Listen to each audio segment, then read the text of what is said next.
السلام علیکم ورحمۃ اللہ وبرکاتہ۔ ویلکم ٹو اور اسلامک یوٹیوب چینل زبیر خواجہ آفیشیل۔ عزیز دوستو، بزرگوں اور بھائیوں، کچھ چیزیں ایسی ہیں جن کا قرآن مجید نے بارہا تذکرہ فرمایا۔ قرآن پاک کسی چیز کا ایک بات بھی ذکر کر دے تو وہ چیز ہمارے لیے دستور حیات اور منشور زندگی بن جاتی ہے، لیکن اگر اللہ تبارک و تعالیٰ کسی چیز کا بار بار تذکرہ فرمائے تو معنی یہ ہے کہ اس کی ہمیں بہت ہی زیادہ ضرورت ہے۔ ان چیزوں میں سے ایک چیز صبر ہے۔ قرآن پاک نے 100 سے زیادہ مرتبہ صبر کا تذکرہ فرمایا۔ اتنی بڑی بات کو سمجھیے گا کہ 100 سے زیادہ مرتبہ قرآن پاک نے تذکرہ کیا ہے صبر کا، اور مختلف انداز میں۔ کہیں فرمایا کہ وبشر الصابرین، اے محبوب صبر کرنے والوں کو خوشخبری سنا دیجیے۔ کہیں فرمایا ان اللہ مع الصابرین، بے شک اللہ صبر کرنے والوں کے ساتھ۔ تو مختلف انداز میں، مختلف طریقوں سے اللہ تعالیٰ نے صبر کا تذکرہ فرمایا۔ سوسائٹی کے اندر، معاشرے کے اندر اور مسلمانوں کے اخلاقی رویوں کے اندر اگر صبر کو داخل کر لیا جائے تو ہم محسوس کریں گے کہ ہماری زندگی نہ صرف یہ کہ آسان ہو گئی ہے بلکہ محبتوں والی ہو گئی ہے، چاہتوں والی ہو گئی ہے۔ ہمارے رشتے ایک دوسرے سے ٹوٹ نہیں رہے بلکہ بننا شروع ہو گئے۔ تھوڑا سا صبر بہت ساری چیزوں کو ٹوٹنے سے بچا لیتا ہے۔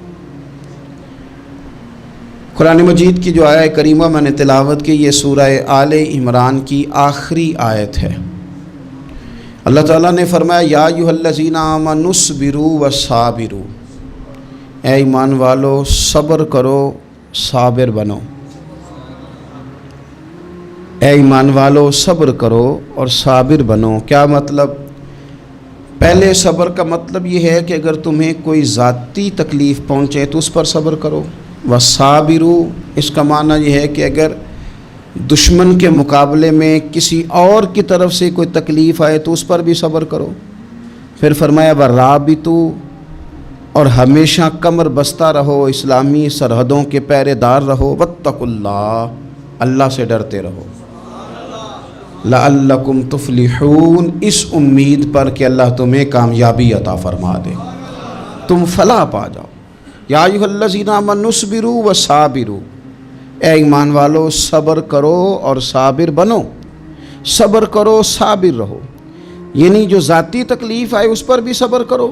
اور مصابرہ کا معنی سامنے سے آنے والی تکلیف، اگر بیماری آ گئی، کوئی پریشانی آ گئی، کہیں کوئی اپنا دنیا سے چلا گیا تو یہ ذاتی تکلیف ہے، اس پر بھی صبر کرنا۔ اور اگر اپنوں نے، بیگانوں نے کوئی تکلیف پہنچا دی، کوئی اذیت دے دی، وہ اذیت کئی صورتوں میں ہو سکتی ہے۔ تانا بھی ایک اذیت ہے، طنز بھی ایک اذیت ہے، کسی شخص کے بارے میں غلط کلمہ کہنا بھی ایک اذیت ہے، اور مقابلے میں کھڑے ہو جانا، لڑائی کرنا، یہ بھی ایک اذیت ہے۔ اس پر بھی صبر کرو۔ ورابطوا، اور اس طرح کرو کہ کمر بستہ رہو، جد و جہد کرتے رہو۔ واتقوا اللہ، اللہ سے ڈرو۔ لعلکم تفلحون، تاکہ تم کامیاب ہو جاؤ۔ صبر جب آپ کرتے ہیں نا، اور صبر کا ارادہ کرتے ہیں تو اللہ تعالیٰ صبر کی توفیق بھی عطا فرماتا ہے۔ ہم نے یہ دیکھا ہے کہ ہمارے پاس نعمتوں کی کمی نہیں، ہمارے فریزر خوراک سے بھرے ہوئے ہیں، ہمارے دسترخوانوں پہ انواع و اقسام کی چیزیں چنی ہوئی ہیں، ہماری الماریوں میں کئی ہمارے لباس تیار شدہ لٹکے ہوئے ہیں، ہماری جیبوں میں ہماری ضرورت کا سرمایہ اللہ نے ہمیں دے دیا ہے۔ لیکن اس کے باوجود جو لوگ ایک دوسرے سے پیار نہیں کر پا رہے، جو ایک دوسرے کے قریب نہیں جا پا رہے، تو اس کی وجہ یہ ہے کہ صبر نہیں رہا، حوصلہ نہیں رہا، کسی چیز کو برداشت کرنا ہمارے مزاج کا حصہ ہی نہیں رہا۔ اور پھر چونکہ امت مسلمہ نے انقلاب برپا کرنا تھا، دنیا کو پیغام حق دینا تھا، اگر ان کے اندر حوصلہ ہی نہیں ہوگا، اگر انہیں صبر ہی نہیں کرنا آئے گا، استقامت ہی نہیں ہوگی، کہیں رکنا ہی نہیں آئے گا، تو تو یہ میدانوں کو سر کیسے کریں گے؟ کامیابیاں کیسے ان کا مقدر بنے گی؟ رمضان المبارک میں بھی ماحول یہ ہو کہ افطاری سے 1 گھنٹہ پہلے نظر پوری ٹک جائے گھڑی پہ، اور تھوڑا سا بھی صبر مشکل ہو. اور رمضان المبارک میں سحری کے وقت میں اگر دہی والی دکان پہ بھی جھگڑا ہی ہو رہا ہو، اور شام کو سامان خریدنے میں بھی اگر بحث ہی ہو رہی ہو، تکرار ہو، جھگڑا ہو، تو پھر سیکھا کیا؟ پھر وہ جو ہمیں تربیت دی جا رہی تھی کہ ہم نے صبر کرنا ہے، تو پھر ہم نے اس میں حاصل کیا کیا؟ حدیث پاک سنیں گے، آپ کی طبیعت بڑی ٹھنڈی ہوگی. میرے نبی پاک صلی اللہ تعالیٰ علیہ وسلم ارشاد فرماتے ہیں کہ جو بندہ سوال سے بچنا چاہے گا، ارادہ کرے گا اللہ میں نے کسی سے نہیں مانگنا، فرمایا جو سوال سے بچنا چاہے گا رب اسے سوال سے بچا لے گا. اور جو لوگوں سے بے نیاز ہونا چاہے گا، کہے گا یا اللہ مجھے دنیا داروں کا محتاج نہ بنا، اپنی بارگاہ سے عطا فرما. جو لوگوں سے بے نیاز ہونا چاہے گا اللہ لوگوں سے بے نیاز کر دے گا. اور فرمایا جو صبر کا ارادہ کرے گا اللہ اسے صبر کی توفیق بھی عطا فرما دے گا. ارادہ تو کرے، پروگرام تو بنائے، توفیق تو اللہ دے گا. جو صبر کا ارادہ کرے گا اللہ صبر کی توفیق بھی عطا کر دے گا. اور حضور صلی اللہ تعالیٰ علیہ وسلم فرمانے لگے، یاد رکھو کسی بندے کو جو بہترین تحفہ دیا گیا ہے نا، اگر کسی کو کوئی بہترین عطیہ ملا ہے تو پھر اللہ تعالیٰ نے اسے صبر عطا فرمایا ہے. یہ بہترین تحفہ ہے، اس سے زندگی سنور جاتی ہے، اس سے انسان باوقار اور مطمئن ہو جاتا ہے، اس سے اس کے شب و روز آسانی سے بیتتے ہیں، وہ دنیا کی پک ڈنڈیوں سے آسانی سے گزر کے اللہ کی بارگاہ عالی مرتبت میں سرخرو ہو کر حاضر ہو جاتا ہے. لیکن اگر بے حوصلہ ہو، صبر نہ ہو، پھر نقصان روز بروز بڑھتا ہے. اور پھر میرے رسول پاک صلی اللہ تعالیٰ علیہ وسلم ارشاد فرماتے ہیں کہ اصل بات یہ ہے کہ اللہ تعالیٰ نہ کسی بندے کا درجہ بلند کرنے کا ارادہ فرماتا ہے، لیکن اس کے اعمال اس طرح کے نہیں ہوتے کہ اس کا درجہ بلند کیا جائے. اب رب کیا کرتا ہے؟ اللہ تعالیٰ اس کو مال کی، جان کی، اولاد کی کسی مشکل میں ڈال دیتا ہے. اس مصیبت پر وہ بندہ صبر کرتا ہے تو اللہ تعالیٰ اس کا درجہ بلند فرما دیتا ہے. اعمال اس قابل نہیں تھے کہ درجات بلند ہوں، وہ اعمال کی بنیاد پر نہیں کر سکتا تھا تو اللہ نے کسی مشکل میں ڈال کے نا اپنے فضل سے درجہ بلند کر دیا. اب جو راہ طریقت کا مسافر تھا، جو سلوک کی منازل طے کر رہا تھا، جو اللہ رسول کے قریب جانے چاہ رہا تھا، اس کے لیے کتنی آسانی ہو گئی کہ مجاہدہ تو زیادہ نہ کر سکا، کثرت سے نفلی صوم و صلات کا بندوبست تو نہ کر سکا، تھوڑا سا صبر کیا، رب نے اپنا اور اپنے محبوب کا قرب عطا فرما دیا. تو یہ تو آپ صبر کرنے کے لیے جب نکلے ہیں تو آپ نے تو رب رسول کو پا لیا ہے. یہ صبر تو وہ والا سفر ہے جس کی جو منزل ہے وہ اللہ رسول کا قرب ہے. تو ہم لوگ تھوڑی تھوڑی باتوں میں حوصلہ ہار جاتے ہیں، صبر چھوڑ جاتے ہیں، پریشانی بڑھ جاتی ہے. پتہ نہیں ایسے محسوس ہوتا ہے کہ جیسے یہی بندہ دنیا کا سب سے دکھی بندہ ہے. تو ایک تو یہ کہ ذاتی حیثیت سے صبر کرے، ایک یہ کہ پھر دشمن کا جب مقابلہ ہو، آمن نصبرو و صابرو، آپ کا جب مقابلہ سامنے کسی کے ساتھ ہو تو پھر تیر، تلواریں، اسلحہ، بندوقیں یہ نہیں زیادہ لڑتی. میدانوں میں حوصلے لڑتے ہیں، میدانوں میں صبر لڑتا ہے، میدانوں کے اندر توانائیاں لڑتی ہیں. میدان کربلا کے اندر کوئی مقابلہ نہیں تھا تیر کا تیر کے ساتھ، تلوار کا تلوار کے ساتھ کوئی مقابلہ نہیں تھا. میدان کربلا کے اندر ظلم کا صبر سے مقابلہ تھا. فتح کے ڈنکے یزید نے بجائے تھے، جشن ابن زیاد نے منایا تھا، لیکن قیامت تک اللہ نے جو فتح عطا فرمائی ہے تو وہ حسین ابن علی کے صبر کو عطا فرمائی، وہ سیدنا امام علی مقام کے صبر کو ملی. عزیز بھائی، صبر ہی ہمیشہ فاتح ہوتا ہے، صبر ہی جیتا کرتا ہے، صبر ہی کامیابیاں دیتا ہے. نتیجے صبر کے نکلتے ہیں، صبر کے حوصلے کے نتیجے ہوتے ہیں. ہماری جلد بازی ہمیں شکست خوردہ کر دے گی، ہمارا حوصلہ نہ ہونا ہمیں ہرا دے گا.